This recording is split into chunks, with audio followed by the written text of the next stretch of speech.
What do you want? Psalm 37, delight yourself in the Lord and he will give you what? Delight yourself in him.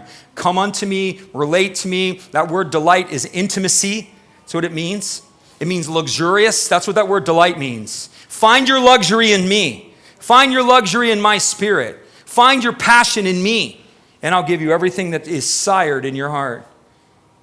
This is what happens. This is the whole concept. When you're worshiping God and you're luxurious with him and you're giving yourself to him, he puts things in you. There's a difference between what you want and what he awakens within you. And usually what he awakens within you is what you were designed to do in one form or another.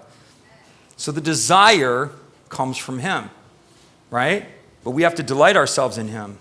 Intimacy, it also means pliable. That word also means be moldable. So it's like not just intimacy, but do what I say. Listen to me.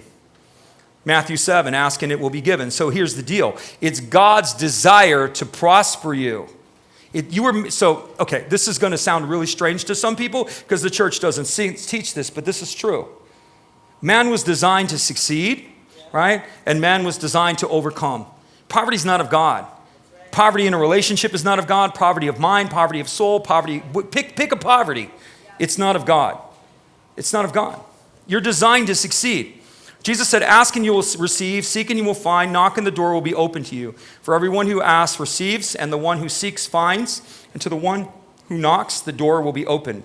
It's three parts of the same whole. So the way I was taught this in Bible school, and many times, are you asking, are you seeking, or are you knocking? It's not all these individuals. It's part of the same whole. Ask. This is the first thing he's saying. Ask. Ask what? What do you want? What is in your heart? What is in your heart? Specifically, here's this. I call this section ground control to Major Tom. All right, clue phone. Here's what people say. I'll say, what do you want? I just want peace. I want peace. I'm like, okay, what does that look like? It looks like whatever the Lord wants to give me. You will never be given what you don't know. You will never. Until you come to the place of specificity, you will never be given what you don't know. I want peace. I just want the Lord's will. I want the Lord's will in every situation. Oh yeah? So what is the Lord's will? I don't know, but I just want his will. So we're basically going to play the circumstance game. Does the Lord have a word for the situation? Does the Lord have a word for this matter? Will the Lord speak into this? Absolutely. You want the Lord's will. You have to be specific in what you want. You have to ask specifically. So 5 words, I'm going to give you 5 key areas. We talk about this all the time. Your faith, your family, your friendships, your future, your finances. Right? Are you the 5%? Or are you the 95%? So some of you need to listen to this message again. And when you get home, you need to get a pen and you need to get a paper. And you need to start writing this down. What do you want? If you ask for nothing, what are you going to get? Nothing. That's right. 5 key areas of your life, your faith, your family, your friendships, your future, your finances. What do you want specifically? What kind of marriage do you want to have? What kind of marriage? Yeah? How do you want, what is the dynamic within your home that you would like to see created? This is the first step. There's other steps behind this. But the first thing is understanding what you want. What do you want? What kind of son do you want to be to your father? What kind of daughter do you want to be with your father? What kind of relationship do you want with your Lord? What do you want specifically? I want to know him. I want to be on his mission. I want to hear him clearly. I want to understand him clearly. I want to be obedient to everything he tells me, and I want to pursue him with everything I have. That's the kind of relationship I want. That's specifically, right? And then there's steps past that, but you're never going to get to the steps if you don't know what you want. You're never going to get there. What is your vision for your family? What is your vision for your friendships? Friendships, yeah, your life is affected by 2 things. This again, statistics. I've studied success for a long time. It's one of my topics that I study is success. What makes success success? Why do some succeed while others don't? Why do Christians succeed and others don't? Why are other Christians able to attain levels and others don't? I've looked at this. This has been like a pursuit of my life, and there are reasons. There are reasons why this happens. And 2 of the reasons that will determine your future is what you are consuming and the people you're hanging out with. Say it with me. You don't send turkeys to Eagle School, right? If you feel like God's called you to something and you're hanging around with a bunch of turkeys, you're going to rise to the level of your 5 closest friends. That's a fact. And you're going to rise to the level of what you consume, what you take into you, right? So there's 2 levels. This is the way we're designed. Church doesn't like to talk about this, but I do because this is what I do, right? I just do. My name's Pastor Kevin. I'm your friend. You have the conscious mind and you have the subconscious mind. The subconscious mind is the servant of the conscious mind. This is how God's wired us. Right? This is why most people's lives are affected by the damage within the soul or the emotions, which is the subconscious level. This is where all the damage is. You don't want to do it, but this is where the damage is. But at the same time, the subconscious actually serves the conscious mind. God has made us this way. As a man thinks in his heart, so they are. So when you present that to the subconscious seeks to manifest this. This is really where the realm of the Holy Spirit operates. The Holy Spirit operates within the level. He's in the Spirit, but he's working at the subconscious level. When the Holy Spirit is working with me, it's not like I'm having my computer turned on. His dominant presence is here. His dominant presence isn't in my mind, it's here. He may be activating my mind and teaching my mind and training my mind. He may be doing that. But what you consume, so watch this. You consume violent television. What do you start thinking about? You consume music, rap, yo, gangster, boom, boom, boom. Me and my boys with a bottle of Henny gonna light up the block. What do you start thinking about? Going out and getting a bottle of Henny and lighting up the block. It's true. This is what we sow into our soul. What you put into you is what's going to come out of you. This is a fact. This is what I'm trying to tell you. And so when you're around certain people, that's going to affect you. And the content that you consume will affect you. It will affect you. Do not be deceived. Bad company corrupts good morals. That's number 1. Number 2, guard your heart with all diligence, for out of it comes the issues of life.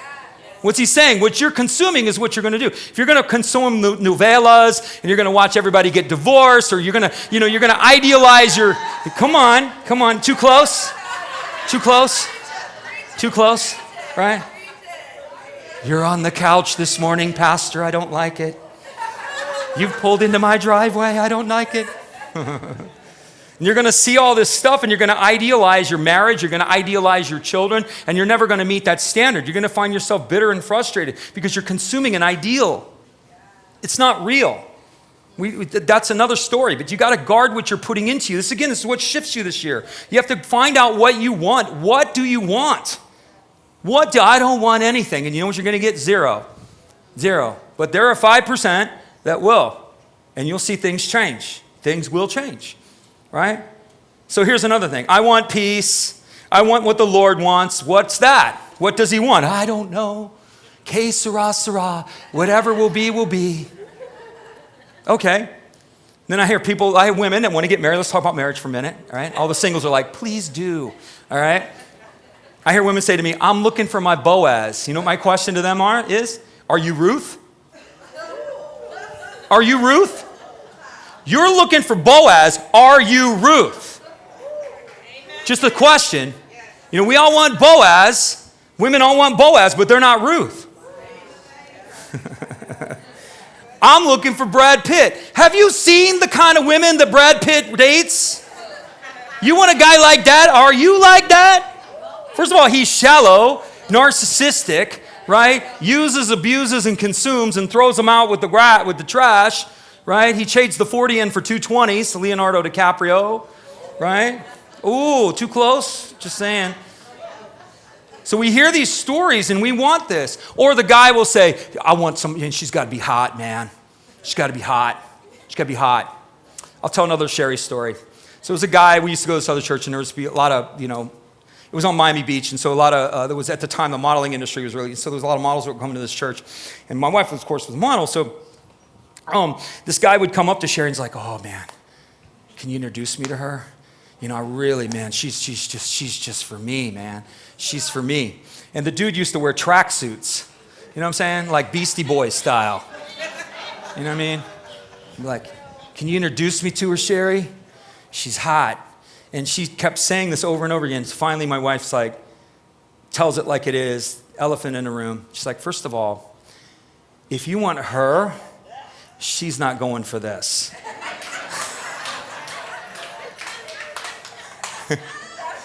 She's not going to date the fourth member of the Beastie Boys. That's not where she's going. That's not her style. See, this is how we see things. We want the Boaz, but we got to become, if you want the Boaz, you got to become the Ruth. Amen. Right? It's just a difference. It's like ground control to Major Tom. This is what I want, Lord. Pastor's asking for goals. My goal is to marry a Brad Pitt. That's typically what goes on. It's not true. Or this is another one I get. They got to be perfect with no life issues. Are you kidding me? Are you kidding me? Really? You're going to be waiting a long time and you're not married. Why? What happens specifically with men? Men have never learned to develop themselves emotionally. I'm speaking to the men in the room for a minute, right? And what happens is in a relationship with a woman, you are forced to break that emotional barrier. And all the women said, amen. She was taken from the rib near your heart, and she wants to get right back up in there. That's where she wants to get right in there. Right in there.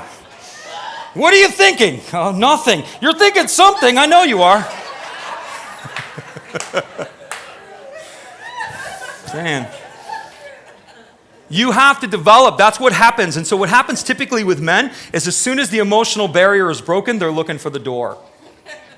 They're looking for the door, right? Women tend to be all over the place emotionally, so they need a guy who's a little bit more calm on the emotional side, right?